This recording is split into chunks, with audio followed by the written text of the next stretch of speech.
I should have said no the moment Ryan Miller smiled like he already knew how the weekend would end. That was my first warning, but by then my duffel bag was already in the back of Ethan Walker's black SUV, wedged between Mason's snow boots and Logan's ridiculous cooler full of energy drinks, and the road behind us had already disappeared beneath a thin white sheet of early December snow.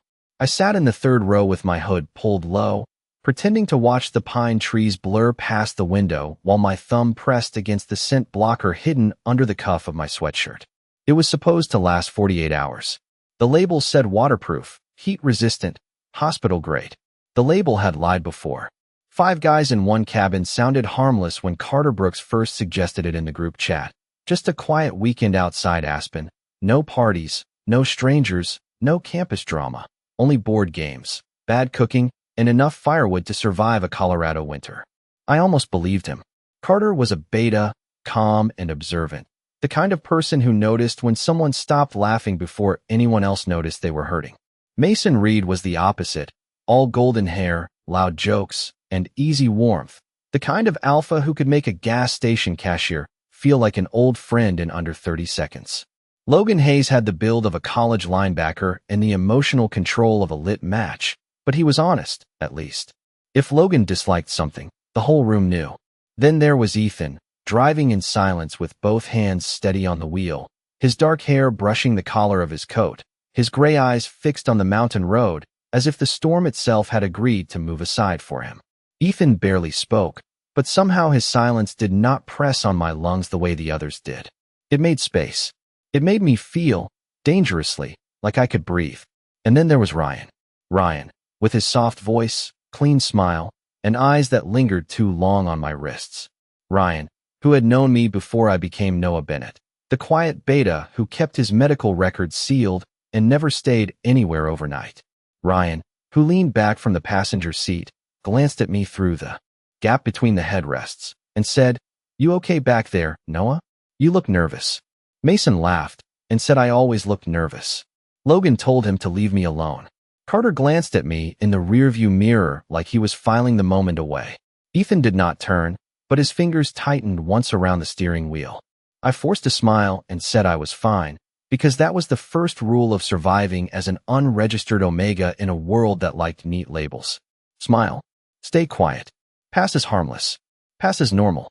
Pass as something no one wanted to claim, question, protect, or own. The cabin appeared just before sunset, tucked between dark pines at the end of a narrow gravel road, its windows glowing amber against the snow. It should have looked cozy. Instead, as Ethan parked and the engine went silent, I stared at that beautiful wooden house and felt my stomach drop. There were no neighboring lights, no traffic, no easy way back down the mountain, and when I stepped out into the freezing air, Ryan walked past me close enough to whisper, "Long weekend, isn't it?" That was when I realized the trip had not started when we reached the cabin. It had started the second I said yes. The moment I crossed the threshold, the cabin stopped feeling like a weekend rental and started feeling like a locked room built out of cedar, heat, and secrets. Warm air rolled over me from the stone fireplace, carrying the scent of fresh-cut wood, damp wool, coffee grounds, and 5 different people shaking snow from their coats in the entryway. For most people, it would have smelled like comfort. For me, it was too much at once. Mason dropped his bags beside the couch and announced that he was claiming the biggest bedroom before anyone could challenge him. Logan argued that the biggest bedroom should go to whoever had carried the most supplies from the car, which was him by at least 60 pounds, according to him. Carter ignored both of them and started checking cabinets, counting canned soup, pasta boxes, flashlights, and extra batteries with the calm focus of someone who had prepared for every possible emergency, except the one standing quietly by the door. Ethan carried in the last 2 bags without complaint, set them near the stairs, and glanced once toward the window where the snow had already thickened into a white curtain. "Road is getting covered fast," he said. It was the first full sentence he had spoken in nearly 20 minutes, and somehow it quieted the room more effectively than a shout could have. Ryan shut the front door behind him with a soft click and smiled. "Then I guess nobody is leaving early." Everyone laughed except me. I bent down to untie my boots, using the movement as an excuse to check the blocker on my wrist. Still there. Still sealed. still barely warm beneath my sleeve. My heart did not believe it. The cabin was larger than it looked from outside, with a loft above the main room, 2 bedrooms on the first floor, a narrow hallway leading to the kitchen, and tall windows that reflected our shapes back at us in the darkening glass. It should have given us space, but the storm pressed against the walls, making the whole place feel smaller with every gust. Mason came up behind me and slung an arm around my shoulders before I could move away. "Relax, Noah. You look like you expect the cabin to bite." His scent was bright and golden, like sun-warmed grass after rain, friendly but too close. I gave a small laugh and slipped out from under his arm as gently as I could. "Just tired from the drive." Logan opened the cooler and tossed cans of soda onto the counter. "You were quiet the whole way up. More quiet than usual." Carter looked over from the pantry. "Noah is always quiet when he is thinking. Or hiding," Ryan said. The word landed lightly, almost playful, but my fingers froze around the strap of my duffel bag. Ethan's eyes moved to Ryan. Not sharply, not dramatically, just enough that I felt the air change. Ryan lifted both hands as if innocent. "I am kidding." But he was not looking at Ethan when he said it. He was looking at me. I took my bag upstairs before anyone could offer to help. The loft room had 2 twin beds, a sloped ceiling, and a small window facing the tree line. It smelled less crowded there, mostly dust, old blankets, and cold glass. I placed my duffel on the nearest bed and pulled out the small emergency pouch I had hidden beneath my clothes, 2 extra blockers, a travel-size neutralizer spray, a bottle of suppressants, and a folded copy of identification papers that did not tell the whole truth. My hands were steady until I heard footsteps on the stairs. I shoved the pouch under my pillow just as Ethan appeared at the top of the loft. He stopped several feet away, giving me more distance than anyone else had all evening. "You can take the downstairs room if you need more privacy," he said. No teasing, no questions, no demand for an explanation, just an offer. For one dangerous second, I wanted to say yes. I wanted to ask how he knew privacy mattered to me more than comfort, how he had noticed the way I flinched when Mason got too close, how he had understood that Ryan's joke was not a joke. Instead, I looked down and said, "I am fine up here." Ethan studied me quietly. His scent was faint beneath the cold air clinging to his coat, something clean and steady, like pine needles under fresh snow. It did not crowd me. It settled around the edges of my panic without touching it. "All right," he said, "but the offer stays." Then he turned and went back downstairs. I stood alone in the loft, listening to the voices below rise and fall around the crackle of the fire. Mason laughing. Logan complaining about frozen pipes. Carter asking where the breaker box was. Ryan saying my name like he was testing how it sounded in the cabin walls. Outside, the storm erased the road 1 inch at a time, and inside, my blocker pulsed warm against my skin like a tiny warning light no one else could see. By 7 o'clock, the storm had turned the windows into mirrors, and the cabin no longer showed us the forest outside, only 6 reflections trapped in warm light. Mason had found an old deck of cards in a drawer and was teaching Logan a game he clearly made up on the spot. Carter stood near the kitchen table with his phone held above his head, trying to catch a signal that came and went like a dying heartbeat. Ryan had taken over the armchair closest to the fireplace, one ankle resting on his knee, looking far too comfortable in a place none of us owned. Ethan was at the sink, washing mugs without being asked, his sleeves rolled to his forearms, his movements quiet and precise. I stayed near the far end of the couch, close enough to look normal, far enough to keep space around my body. That was the trick. Never sit in a corner unless you want people to notice you are hiding. Never stand by the door unless you want people to ask where you plan to run. I chose the middle of the room and made myself small inside it. Carter finally lowered his phone and frowned. "Weather alert says the county road is closed until morning. Maybe longer if the plows cannot get up the ridge." Logan groaned and threw a card onto the coffee table.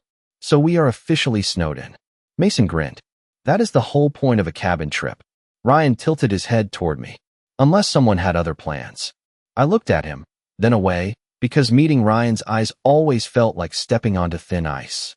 He had been like that years ago too, before I changed my name, before I learned how to make my scent disappear beneath chemicals and paperwork.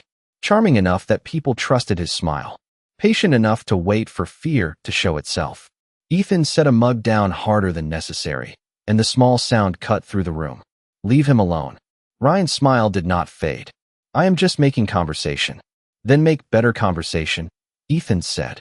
Mason gave a low whistle, trying to turn the tension into a joke, but no one laughed for long. The fire popped. Wind pressed against the roof. Somewhere in the walls, the old cabin creaked as if it were settling deeper into the snow. I reached for my water and felt the blocker under my sleeve pulse with another faint wave of heat. Not pain. Not yet. Just warning. The fireplace was making the air too warm, and the room was too full of alpha presence, layered scent over layered scent, until I could taste it at the back of my throat. Golden grass from Mason. Sharp cedar from Logan. Clean winter pine from Ethan. Ryan's scent was smoother, expensive cologne over something colder, like metal left outside overnight. My neutralizer spray was upstairs under my pillow. My extra blockers were upstairs too. 10 steps to the staircase. 12 more to the loft. Easy, if no one stopped me. I stood slowly. I am going to get my charger. Carter looked up. There is an outlet by the kitchen. Mine is in my bag. I kept my voice even. I almost made it to the stairs before Mason called after me. Wait, Noah, before you disappear again, we need one more person. I turned.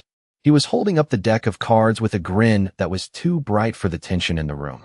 We are starting a secret game. 1 round. Everyone writes down one secret. We mix them up, and we guess who wrote what. My stomach dropped so fast the floor seemed to tilt. Logan laughed and said it sounded childish. Carter said it sounded statistically unfair with only 6 people.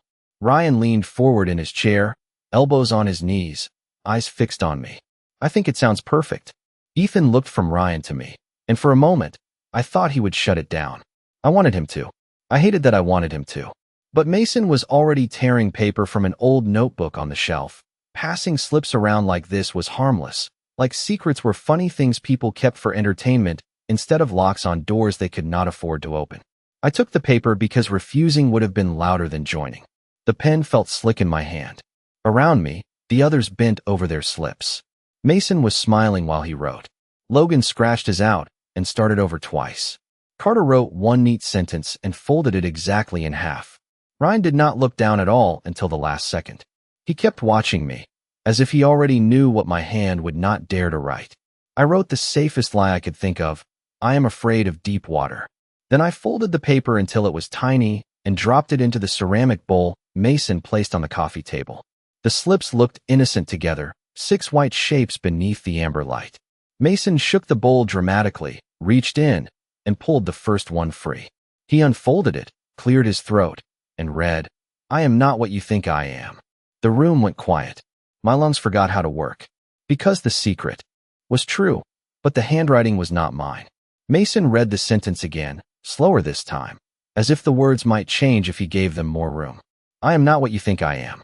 He looked around the cabin with a grin that tried to recover the mood, but did not quite reach his eyes. Okay, that is dramatic. I respect it. Logan leaned back against the couch, arms crossed. That sounds like Carter. He would write something cryptic just to make us overthink it. Carter adjusted his glasses and gave him a flat look. If I wanted to make you overthink, I would not need paper. Mason laughed too loudly. Ryan smiled without making a sound. I kept my hands in my lap, fingers locked together so tightly my knuckles ached. It was not my handwriting. It was not my paper. But it was my life, folded into a joke and placed in a bowl by someone else. The fire gave another sharp pop, sending a brief spray of sparks behind the screen, and heat rolled across the room in a heavy wave. The blocker under my sleeve pulsed again, warmer than before. I pressed my wrist against my thigh and forced myself to breathe through my mouth. Do not react. Do not look guilty. Do not give Ryan the satisfaction. Mason waved the slip like a game show host. All right, who wants to confess? Logan pointed at Carter. Carter pointed at Mason. Mason pointed at himself, then laughed. Maybe I am secretly a billionaire. Maybe I own this cabin. Ryan's gaze slid toward me. Maybe Noah has been pretending to be boring. My mouth went dry. Maybe you should pick another one, I said. My voice came out calm, which felt like a small miracle. Ethan, still standing near the kitchen, had gone completely still. He was watching Ryan now, not me, and the quiet around him had sharpened. Carter must have felt it too, because he stepped forward and took the slip from Mason's hand. It is a game. Let us not interrogate people. No one is interrogating anyone. Ryan said. We are bonding. The word made the room feel smaller. I stood before I could think better of it. I am getting my charger. This time, Mason did not stop me, but Ryan did. Not with his hands.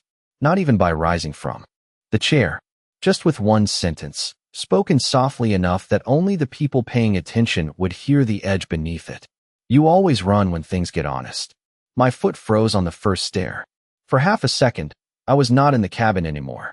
I was 17 again, standing in a clinic hallway under lights too bright to be kind, holding a file with a name I no longer used, listening to people discuss my future like I was not in the room.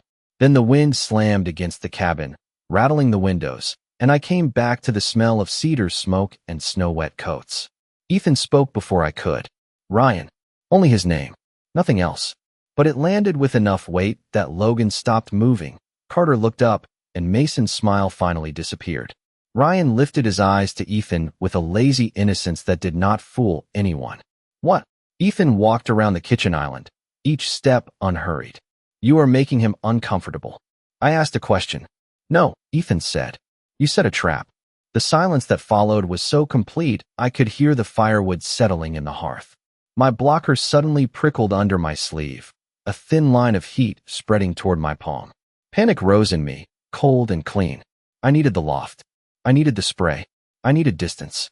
I turned and climbed the stairs, forcing myself not to hurry, but halfway up, the lights flickered once. The cabin gave a deep electrical hum, then steadied. Mason muttered something about the storm. Logan cursed under his breath. I reached the loft, closed the door behind me, and pulled the emergency pouch from beneath my pillow with shaking hands. The neutralizer spray slipped from my fingers and rolled under the bed. I dropped to my knees, searching blindly, but the room tilted around me as another wave of warmth passed through the blocker. Downstairs, voices rose again, muffled by the floorboards. Ryan's voice. Ethan's lower answer. Carter trying to calm them both. I found the spray at last, but when I pushed up my sleeve, my breath stopped. The edge of the blocker had lifted. Just a fraction. Just enough. A faint scent curled into the cold loft air, soft as melting snow, sweet as vanilla left near winter. Flowers. I slapped my palm over it, but it was too late. Below me, the cabin went silent. For one impossible second, I believed silence meant I had imagined it. Then a chair scraped downstairs. Someone inhaled too sharply. Mason whispered my name, not loud enough to be a call, only loud enough to tell me the truth had reached him before I could lock it away again. My hand clamped over my wrist, but scent did not work like spilled water. You could not scoop it back into the cup once it touched the air. It drifted through the cracks in the loft door, down the staircase, into the warm wooden lungs of the cabin, carrying the part of me I had spent years burying under pharmacy labels and fake confidence. My knees felt weak. The neutralizer spray was in my other hand, but my fingers would not press the nozzle. I could hear them below now, not speaking over each other anymore. Logan said, "What is that?" Mason answered, "I do not know." Carter said nothing, which scared me more. Ryan laughed softly, and that sound slid under the door like cold smoke. "There it is," he said. My stomach turned. The words were not surprise. They were confirmation. Footsteps crossed the floor below, slow and deliberate. I pushed myself back from the door until my shoulder hit the bed frame. The loft suddenly felt too small, the ceiling too low, the window too far away. I sprayed my wrist at last, once, twice, 3 times, until the sharp chemical mist burned my nose and blurred my eyes. But underneath it, the truth still breathed. Snowmelt. White flowers. Vanilla in winter air. My scent. Mine. The stairs creaked. I could not tell whose steps they were, and panic made every sound taller than it was. I grabbed the spare blocker from the pouch, tore the package open with my teeth, and tried to press it over the failing one, but my hands shook so badly the adhesive folded onto itself. The doorknob turned. I backed up so quickly I nearly tripped over my duffel bag. The door opened only a few inches, then stopped. Ethan stood on the other side, not entering, one hand resting against the frame as if the boundary mattered. Behind him, the stairwell light caught the sharp line of his jaw and the snow still melting in his dark hair. His eyes found mine, and whatever he saw there made his face change, not with shock, not with hunger, not with accusation, but with something quieter that hurt worse. Concern. "Noah," he said, low and steady. Look at me. I shook my head because if I looked at him, I was afraid I would break completely. Close the door. I will, he said. But I need you to breathe first. From downstairs, Ryan called up. Ethan, move. We all deserve an explanation. Ethan did not turn around. Stay downstairs. His voice was calm, but the cabin seemed to obey it before the people did. Logan started to say something, then stopped. Carter murmured to Mason, and Mason whispered, "Man, give him space." Ryan took one step onto the stairs. I heard it. Ethan heard it too. He shifted just enough to fill the doorway without crossing into the room. I said stay downstairs. There was no threat in it, no raised voice, no dramatic display, but the words settled into the air like a locked gate. Ryan went quiet. My breath came too fast, scraping in and out of my chest. Ethan slowly removed his coat and held it through the narrow opening without stepping closer. Put this around your shoulders. It will help cover the scent. I stared at the coat as if it were a trap. Why are you helping me? His answer came without hesitation. Because you are scared. That was all. Not because I was useful. Not because I owed him the truth. Not because the room downstairs had turned dangerous in a way nobody wanted to name. Because I was scared. My fingers reached for the coat before my pride could stop them. The fabric was heavy and cold at first, then warm where his hands had held it. His scent clung to it, clean pine and winter air, steady enough to cut through the sharp panic crowding my lungs. I wrapped it around myself and pressed the collar close, hiding my face for one brief, humiliating second. Ethan looked away the moment he saw me do it, giving me privacy even while standing guard at my door. You do not have to explain anything tonight, he said. Not to them. Not to me. My chest tightened around a sound that was almost a laugh and almost a sob. Downstairs, the fire cracked, the storm pushed against the windows, and Ryan's silence grew colder than the snow outside. I finally looked at Ethan. His gray eyes held mine like an anchor dropped into deep water. For the first time since we reached the mountain, I believed I might not drown. Ethan closed the loft door behind him, but he stayed on the outside of it for a moment, standing between me and the rest of the cabin like a wall made of silence. I could hear his voice through the wood, low enough that the words blurred, followed by Mason saying something apologetic and Logan pacing across the floorboards with heavy, restless steps. Carter was the only one who sounded calm. Ryan did not speak at all, and somehow that was worse. I sat on the edge of the narrow bed with Ethan's coat wrapped around my shoulders, breathing through the clean winter scent woven into the fabric, trying to convince my body that the danger had passed. It had not. The failed blocker still clung to my wrist, half lifted, useless and damp beneath the neutralizer spray. I peeled it off slowly, feeling as if I were removing the last layer of a life I had worked so hard to build. The fresh blocker shook in my hand. I pressed it into place, counted to 30 like the instructions said, then counted again because I did not trust anything that promised safety with adhesive. When the door opened again, Ethan knocked first, even though he had every reason to rush, every reason to demand answers, every alpha instinct telling him the room was filled with uncertainty. He waited until I said, "Come in." Only then did he step inside and shut the door softly behind him. The loft lamp threw warm light over his face, making his gray eyes look almost silver. He did not come closer. He leaned against the wall near the door, arms loose at his sides, posture careful, as if he was making himself less frightening on purpose. That almost broke me. "They know," I whispered. Ethan's jaw tightened once. "They know something. That is not the same as knowing you." I looked down at my wrist. Ryan knew before tonight. I figured that out. He knew me before I changed my name. Ethan went still, but not in surprise. More like the last piece of a puzzle had landed where he expected it to. I noticed, and my fear shifted into something sharper. "You are not shocked." He was quiet for a long moment. Snow tapped against the window in tiny icy clicks. Downstairs, Mason asked Logan to stop pacing. Carter said the road update still showed no access until morning. The cabin felt divided into two worlds, their noise below and our fragile pocket of truth above. Ethan finally said, "I knew your scent." The words moved through me slowly, too strange to understand at first. "What? Not from tonight." His voice was careful. "Years ago, there was an emergency at a private clinic outside Denver. A winter fire, a lot of confusion, People being moved out through the back doors. I helped carry someone to the ambulance bay. He had no coat, no shoes, and a medical band on his wrist with a name that did not match the way he looked at it. My throat closed. The room tilted gently, not from panic this time, but memory. Cold pavement under my feet. Smoke in the air. A stranger's arms holding me steady without holding me too tight. A voice telling me, "You are safe. Keep your eyes open."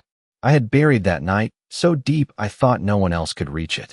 Ethan looked at me as if he could see the memory returning piece by piece. "You disappeared before the paramedics finished checking everyone. I never knew your name. But you remembered my scent." "I tried not to," he said. The honesty in his voice was so quiet it hurt. It stayed anyway. I should have been terrified by that. Maybe part of me was. But he had remembered and still kept distance. He had recognized me and said nothing.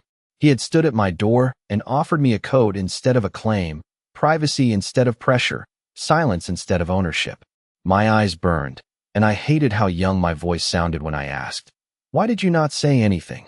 Ethan looked toward the closed door, where Ryan's shadow passed once beneath the crack of light from the hall.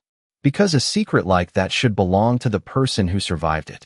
Then, from downstairs, Carter's voice cut through the cabin, clear and alarmed for the first time all night. "Ethan, you need to see this. Ryan has a folder with Noah's old name on it." Carter stood at the bottom of the stairs with Ryan's leather messenger bag open on the kitchen table, his face pale in the firelight. Mason hovered beside him, no longer smiling. Logan looked furious, but beneath the anger was something closer to confusion, as if the night had handed him a problem too complicated to solve with volume. Ryan stood near the fireplace, calm as ever, one hand resting on the back of the armchair he had claimed earlier, his expression smooth enough to look innocent to anyone who had not spent years learning the shape of his lies. Ethan went down first. I followed 2 steps behind, wrapped in his coat, my fresh blocker sealed under my sleeve and my pulse beating so hard I felt each step in my throat. The moment my feet touched the main floor, every eye turned to me. Mason looked away first, ashamed of looking at all. Logan swallowed and forced himself to stare at the floor. Carter held up a folder without opening it further. "I found it when I was looking for the portable charger." His bag was under the bench. It fell over. Ryan gave a small laugh. "That is a very convenient accident." Carter's voice sharpened. "There are printed clinic records in here. A name change petition. A photograph. Notes about this cabin." The room seemed to tilt around those words. Notes about this cabin. Ethan moved closer to the table, but did not touch the folder. "Who gave you those?" Ryan shrugged. "You are all acting like I committed a crime by knowing the truth." Logan took one step toward him, then stopped when Ethan lifted a hand. No drama. No threat. Just control. Ethan's attention stayed on Ryan. "Answer the question." Ryan's smile thinned. "Noah and I have history." "You have paperwork," Carter said. "That is not history. That is surveillance." The word struck the room like a dropped glass. Mason looked at me then, really looked, and whatever he saw made his face crumple with regret. "Noah, I swear I did not know. I thought this was just a weekend." I wanted to answer him, but my voice was trapped behind years of old fear. Ryan sighed as if we were all disappointing him.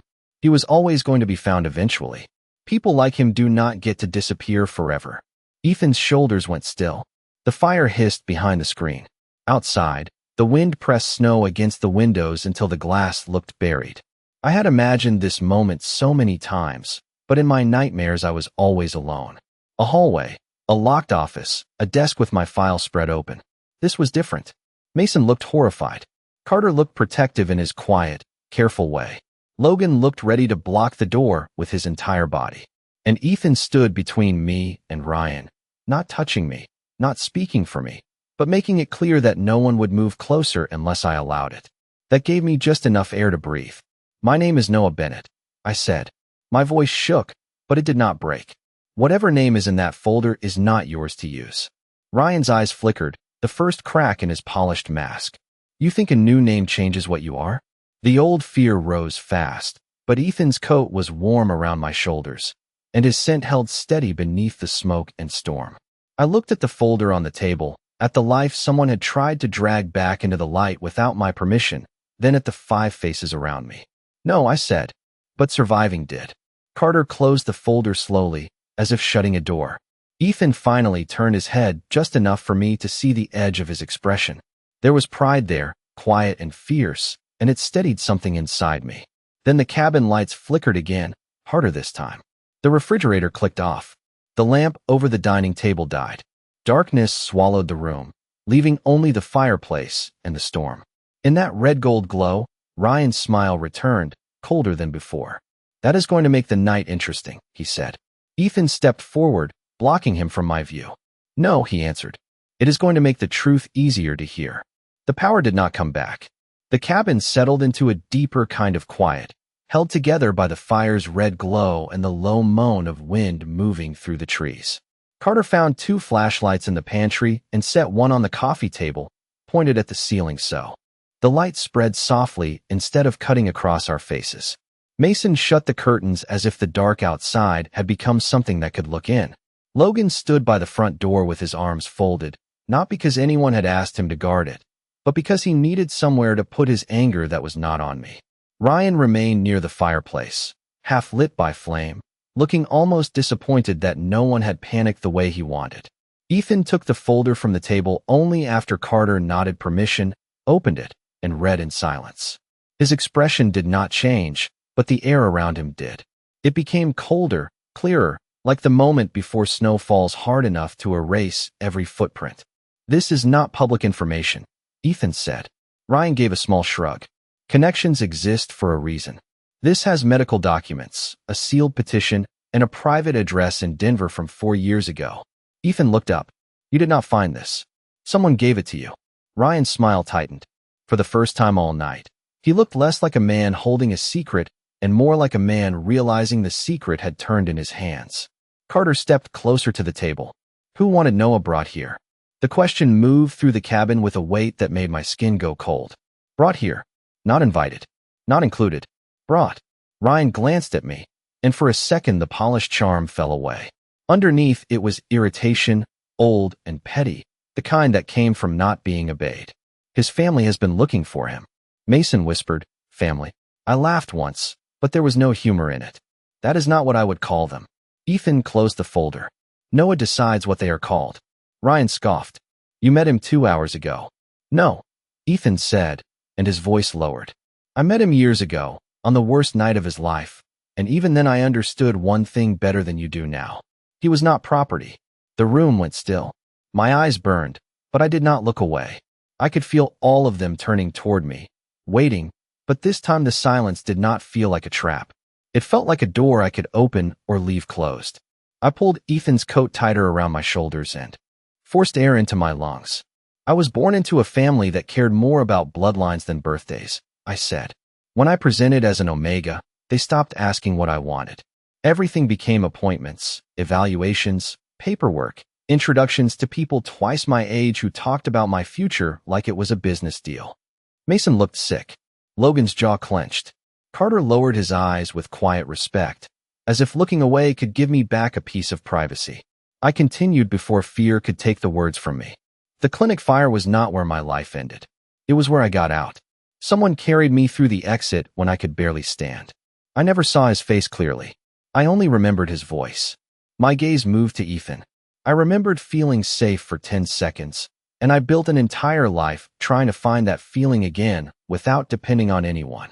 Ethan's expression softened, but he still did not move closer. That mattered more than any speech could have. Ryan let out a sharp breath. "Touching story. It does not change reality. People are coming for him." The fresh blocker under my sleeve pulsed, not failing this time, but reminding me that my body was still under stress, still fighting the heat, the fear, the room, the history pressing in from every side. Then Carter lifted the second flashlight and aimed it toward the front window, then explained the headlights outside. Every head turned. Beyond the glass, between the black trees and the white storm, 2 pale beams glowed at the end of the buried driveway, still and waiting.